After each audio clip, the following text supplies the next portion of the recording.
वेले अफसरान को लाखों की तनख्वाहें और इस इकदाम को हाईकोर्ट में चैलेंज किया गया और अब एक नामुकम्मल फीस OSD अफसरान की हाईकोर्ट में पेश की गई है, जिसमें बड़े बड़े अफसरान को लाखों रुपए तनख्वाहें दी जा रही हैं। क्या ये अफसरान आवाम की टैक्सों की कमाई से अफसर बकार ख़ास रहेंगे या नहीं रहेंगे? इसी वाले से हम बात करते हैं अब्दुल्ला हारून से। अब्दुल्ला, बताएं कि क्यों आपने चैलेंज कर दिया इन OSD अफसरान? देखिए सर, एक अलमिया है, एक ना इंसाफ़ी और ना अहली की एक दास्तान है जो आपको हम अभी बताना चाहते हैं। जहां हमारे मुल्क में इतने ऐसे करोड़ों बच्चे हैं जो स्कूल नहीं जा सकते, ऐसी करोड़ों फैमिलीज़ हैं जिनको 3 वक्त का खाना मुयस्सर नहीं है, वहाँ आप हैरान होंगे कि हमारे करोड़ों रुपए एब्सोल्युटली ज़ाया जा रहे हैं।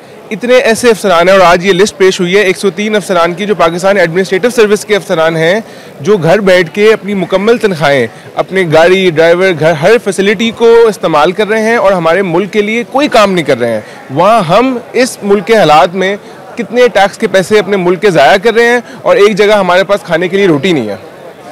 अच्छा, ये बताएं कि ये जो अफसरान के बड़े बड़े नाम हैं, ये नाम ही 2-4 बता दें जिनकी लिस्ट आई है। देखिए जी, ये इसके अंदर आपको principal secretary, federal secretaries, grade 22वें के अफसरान, ग्रेड 21वें के अफसरान, 17वें ग्रेड तक जो सीनियर अफसरान होते हैं, जो टॉप टियर होती है आपकी सिविल सर्विस की, वो जिन पे आपने इतने पैसे इन्वेस्ट किए होते हैं, जो गवर्नमेंट के खजाने से जिन पे करोड़ रुपए लगे होते हैं। देखें तो लिस्ट जो आज हाईकोर्ट में पेश हुई है, इसमें जवाद रफीक मलक हैं, ये गालबन चीफ सेक्रेटरी पंजाब ही रहे। बिल्कुल बिल्कुल, ये ग्रेड 22 के। और इस तरह अब्दुल अजीज अकेली हैं, वो भी ग्रेड 22 के हैं, OSD हैं। और इसी तरह हसन नासिर जामी हैं, ग्रेड 22 के। बाबर हयात तारड़ हैं, ये भी ग्रेड 22 के ऑफिसर हैं। इफ्तिखार अली सलवानी भी ग्रेड 22 के। इस तरह ग्रेड 21 की भी एक बड़ी तादाद है जो OSD है। और अशरफ साहब, इसमें हैरानकुन बात यह है कि आप देखेंगे कि ये अफसरान 2-2, 3-3 साल से OSD हैं, 2-2, 3-3 साल से वो कोई सर्विस नहीं दे रहे हैं और एक जगह आप कहते हैं हमारे मुल्क में खाने को पैसे नहीं है। तो इन पे जो पैसे लग रहे हैं वो किस काम के लिए लग रहे हैं? अच्छा, इनको गाड़ियाँ भी मिली हुई हैं? इनको गाड़ियाँ, इनको घर, इनको पर्क्स एंड प्रिविलेजेस, जो एक सिविल सर्वेंट्स को आसाइशें मिलती हैं, वो सब आसाइशें इनको मिली हुई हैं। लेकिन ये काम क्या कर रहे हैं? बिल्कुल ज़ीरो, कुछ भी नहीं। और ये गवर्नमेंट की नाअहली है कि इनकी अपॉइंटमेंट नहीं की जा रही है, इनसे काम नहीं लिया जा रहा।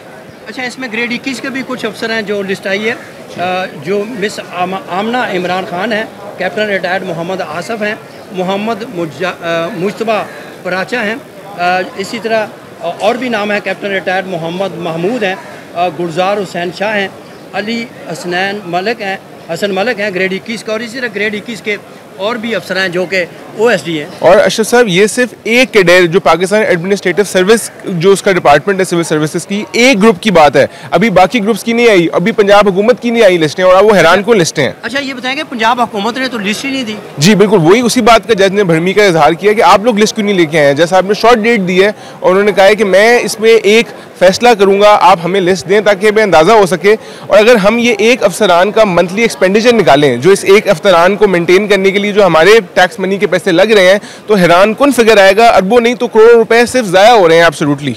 अच्छा, ये बताएं कि पंजाब हुकूमत क्यों ग्रेज कर रही है अपने OSD अफसरान के लिस्ट देने से? जी देखिए, हमारी रिसर्च और हमारे जो डेटा के मुताबिक वो लिस्ट इससे भी कई गुना बड़ी है।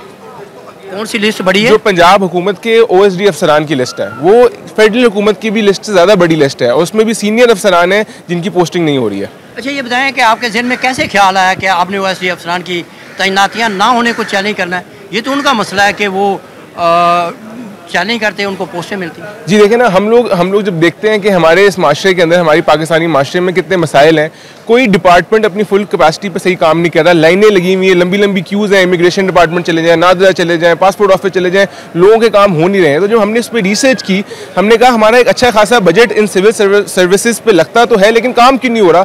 तो हमें पता चला कि इतने ज़्यादा अफसरान तो काम कर ही नहीं रहे हैं, उनकी तो पोस्टिंग ही नहीं है, तो लोगों की कैसे वो खिदमत करेंगे? हमारी 22 करोड़ आवाम के लिए जो इतने अफसरान जिनकी अपॉइंटमेंट की गई है, वो अपनी ड्यूटीज़ क्यों नहीं निभा रहे, वो क्यों नहीं काम कर रहे? अच्छा, ये बताएं कि आप क्या महसूस करते हैं कि आपने जो कानूनी नुकात उठाए हैं, क्या ये जो अफसर बकार ख़ास हैं ये रहेंगे या नहीं? अब अफसर बकार ख़ास रहेंगे? जी देखिए ना, कानून में तो इसकी कोई गुंजाइश नहीं है। एक अफसर बगैर किसी वजह के ऑफिसर ऑन स्पेशल ड्यूटी रह नहीं सकता, उसकी अपॉइंटमेंट होना लाजिम है। और सुप्रीम कोर्ट की काफ़ी इसमें जजमेंट्स हैं जिसमें ये क्लियर कर दिया गया है कि इन अफसरान की आप पोस्टिंग करें। तो हमें भी यही नज़र आ रहा है कि इन अफसरान की पोस्टिंग की जाएगी ताकि ये कोई अपनी सर्विस इस मुल्क को दें और अपनी जो तनख्वाहें लेते हैं उसके एवज कोई ना कोई सर्विसेज दिया जाए उनकी। अच्छा, क्या महसूस करते हैं कौन से इनको OSD बना के को कानून की कौन सी जो कोताही है जो की गई है और जो पूरी नहीं की गई, क्या कहेंगे? बिल्कुल, आपने बड़ा अच्छा सवाल पूछा है। लेकिन जी civil servants rule, civil servants act, इनका जो ईस्टा कोड है, ओएसडी का वर्ड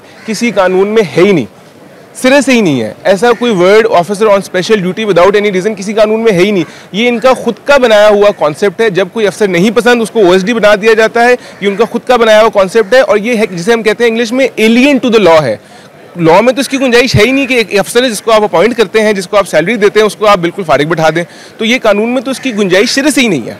अच्छा, ये क्या समझते हैं कि जो ओएसडी अफसरान है वो खुद भी लगना नहीं चाहते या वो लगना चाहते हैं और हुकूमत को उनको नहीं लगा रही, इसीलिए नहीं लगा रही कि हुकूमत को मनपसंद नहीं है? हाँ, देखिए जो ओएसडी अफसरान जिनको मैं जानता हूँ, जिन्होंने पूरी ज़िंदगी सर्विस की है, वो तो काम करना चाहते हैं। उनके लिए ज़्यादा बड़ी अजियत है कि जो पूरी ज़िंदगी काम कर रहा हो और उसको आप कहो कि जी आप वेले बैठ जाओ, तो वो तो काम करना चाहते हैं। मैं समझता हूँ ये गवर्नमेंट की नाअहली है कि वो उनसे काम लेना नहीं चाह रहे हैं। अच्छा, ऐसे भी होता है कि हुकूमत की पसंद और नापसंद भी है, कि जो पसंद नहीं होते उनको ऐसे बना देते हैं और जो पसंद होते हैं चाहे ग्रेड उनका जूनियर भी स्केल हो और ऊपर वाले स्केल पे बिठा देते हैं। ये अशरफ साहब आपकी बड़ी अच्छी ऑब्जर्वेशन है। यही हो रहा है क्योंकि इसका कॉन्सेप्ट कानून में तो है नहीं, तो अपनी पसंद और नापसंद की बुनियाद पे फैसले किए जा रहे हैं। जो अफसर पसंद है उसकी अपॉइंटमेंट, जो अफसर नापसंद है उसको ओएसडी, जूनियर अफसर्स को सीनियर पोस्ट दी जा रही है, सीनियर अफसर्स को ओएसडी बनाया जा रहा है सिर्फ अपनी पसंद और नापसंद की बुनियाद पे, और ये कम्प्लीटली इलीगल, अनलॉफुल, अनकॉन्स्टिट्यूशनल है। अब देखते हैं कि अदालत से कि वो इस हवाले से क्या फ़ैसला करती है। उम्मीद की जा रही है कि ओएसडी अफसरान की तैनातियाँ ना होने के मुतालिक लाहौर हाई कोर्ट कोई बड़ा फ़ैसला जारी करेगी।